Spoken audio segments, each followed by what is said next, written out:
ମୁଁ ଟିକେ ଶୁଣିବାକୁ ପାଉଛି ଯେ ତମେ କ'ଣ ସବୁଦିନ ମଦ୍ୟପାନ କରୁଛ? ଆପଣ ଏମିତି କହିବେ ବୋଲି ମୁଁ ଜାଣିଥିଲି ମାମୁଁ। ହଁ ମାମୁଁ, ଭଣଜା ପୁରାଣରେ ଅଛି ମାମୁଁ, ହଁ ଯାହା ଦେଖିବ ଦୁଇ ନୟନେ ପରତେ ଯିବ ଗୁରୁ ବଚନ। ଭଣଜା ତମେ କ'ଣ କହୁଛ ଯେ ମୁଁ କିଛି ବି ବୁଝିପାରୁନି ଭଣଜା। ହଁ ହଁ କିଛି ବି ବୁଝିପାରୁନି ଆପଣ ବୁଝିପାରିବେ ନାହିଁ ମାମୁଁ। ଭଣଜା। ଯେତେ ଯାହା ହେଲେ ବି ମୁଁ ଆପଣଙ୍କ ଭଣଞ୍ଜା। ହଁ ପୁଅ ପୁଅ ଭଣଞ୍ଜା ଭଣଞ୍ଜା। ମୁଁ ଯେତେବେଳେ ଆପଣଙ୍କ ଆଖି ସାମ୍ନାରେ ବଦନାମର ମୁକୁଟ ପିନ୍ଧି ସାରିଛି ମାମୁଁ, ହଁ ଆପଣଙ୍କ ଆଖି ସାମ୍ନାରେ ସମାନର ପାତ୍ର ହେଇପାରିବି ନାହିଁ ମାମୁଁ। ଭଣଜା ମାମୁଁ ହଁ ଏ ଭଣଜା ତମେ କ'ଣ କହୁଛ? ଯାହା କହିବାର ଅଛି ସିଧା ସିଧା କୁହ, ବୁଝିପାରୁଛ ତ? ସିଧା ସିଧା କୁହ। ଆପଣ ଠିକ ଶୁଣିଛନ୍ତି ମାମୁଁ। ହଁ କୁହ। ସେଇଟା ମୁଁ ନୁହେଁ ମାମୁଁ, ସେଇଟା ଆପଣଙ୍କ ପୁଅ ସାଗରର କାମ ମାମୁଁ। ହଁ ମାମୁଁ। ଏ ଭଣଜା ମୋ ପୁଅ ସାଗରର କାମ ମାନେ କ'ଣ କହୁଛ ତୁମେ? ମାମୁଁ ତାହେଲେ ଶୁଣ ମାମୁଁ। ହଁ ଶୁଣ ଆହେ ମାତୁଲ ମୋର, ଭଣଜା ଆମ ସାଗର କେଉଁ ପ୍ରକାର। ଶୁଣ ଆହେ ମାତୁଲ ମୋର, ଆମ ସାଗର କେଉଁ ପ୍ରକାର। ଶୁଣ ଆହେ ମାତୁଲ ମୋର, ଇନ୍ଦ୍ର ଚନ୍ଦ୍ର ଆଉ ମାନୁ ନାହିଁ ଏବେ ଯେହେତୁ ହେବା ଶେଖର। ଇନ୍ଦ୍ର ଚନ୍ଦ୍ର ଆଉ ମାନୁ ନାହିଁ ଏବେ ଯେହେତୁ ହେବା ଶେଖର।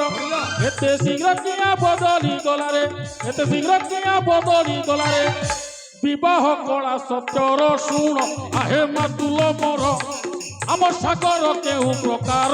ଶୁଣ ଆହେ ମାତୁଲ ମୋର। ଏ ଭଣଜା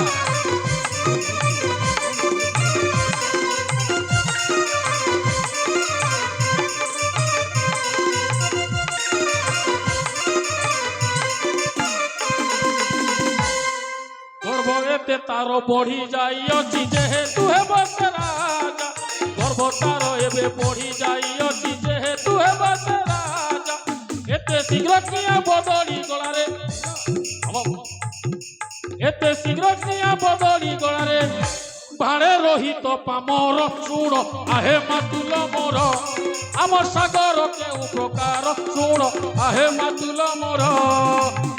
ଭଣଜା ମାମୁଁ କ'ଣ କହୁଛ ତୁମେ? ଏଇ ଆମ ସାଗରଟା ଆଉ ଇନ୍ଦ୍ରଚନ୍ଦ୍ର ମାନୁ ନାହିଁ ମାମୁଁ। ଏ ହଁ ମାମୁଁ, ସେ ରାଜା ହେବି ବୋଲି ଆଉ ଇନ୍ଦ୍ରଚନ୍ଦ୍ର ଆଉ କିଛି ବି ମାନୁ ନାଇଁ ନାହିଁ ଭଣଜା ମାମୁଁ। ନାଇଁ।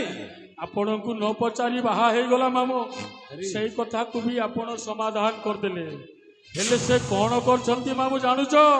କ'ଣ କରୁଛ ସେଇ ନୀତି ଦିନ ସେଇ ମଦବାଳି ଅଞ୍ଜଳିର ମଦ କୋଠିକୁ ଯାଇ ମାମୁଁ ଭଣଜା? ସେ ମଦ ପିଉଛି ମାମୁଁ। ଏ ଭଣଜା ହଁ ମାମୁଁ, ତମେ କ'ଣ? ମୋ କଥାକୁ ଯଦି ଆପଣଙ୍କୁ ବିଶ୍ୱାସ ଲାଗୁନାହିଁ ମାମୁଁ, ହଁ ହେଲେ ଆଜି ନିଜ ଆଖିରେ ଦେଖି ଆସନ୍ତୁ ମାମୁଁ। ଭୁଲ କହୁଛ। ହଁ ମାମୁଁ। ହଁ ହଁ ତମେ ଭୁଲ କହୁଛ ଭଣଜା। ନାଇଁ ମାମୁଁ, ଯଦି ମୁଁ ଭୁଲ କହୁଛି ମାମୁଁ, ଆପଣ ଯାହା ଦଣ୍ଡ ଦେବେ ମୁଁ ସ୍ୱୀକାର କରିନେବି ମାମୁଁ, ମୁଁ ସ୍ୱୀକାର କରିନେବି। ହଁ ମାମୁଁ। ମୁଁ ଯାଇକି ଦେଖିବି। ହଁ ହଁ ଯାଇକି ଦେଖିବି। ଯଦି ମୋ ପୁଅ ଯଦି ସେମିତି କାମ କରୁନି ତାହେଲେ ତୁମରି ପରିଣାମ କ'ଣ ହେବ ନିଜେ ଭାବିଥାଅ। ହଁ ମାମୁଁ। ବୁଝିପାରୁଛ ତ? ହଁ ମାମୁଁ। ତୁମେ ଆପଣ ନିଜେ ଭାବିଥାଅ। ମୁଁ ଯାଉଛି। ହଁ ହଁ ଏ ମୁହୂର୍ତ୍ତରେ ହିଁ ମୁଁ ଯାଉଛି ଦେଖିବି। ଯଦି ମିଛ ହୋଇଯାଏ ଜାଣିଥାଅ ଭଣଜା କ'ଣ ହେବ ଯେ। ହଁ, ମା। ହେଲା